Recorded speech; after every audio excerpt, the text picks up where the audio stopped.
नांदेड जिल्ह्यातील हदगाव तालुक्यातील हडसणी गावाजवळ काल रात्री सुमारे 10च्या सुमारास एक भीषण अपघात घडला असून या घटनेने परिसरात मोठी खळबळ उडाली आहे।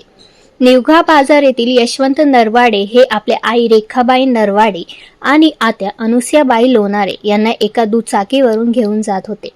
हडसणी गावाजवळ येताच भरधाव वेगात येणाऱ्या स्विफ्ट कारने त्यांच्या दुचाकीला जोरदार धडक दिली। धडक इतकी तीव्र होती की तिघेही दुचाकीवरून खाली फेकले गेले आणि गंभीर जखमी झाले। स्थानिकांनी तातडीने मदत करण्याचा प्रयत्न केला, मात्र तिघांचाही घटनास्थळीच मृत्यू झाल्याचे समोर आले।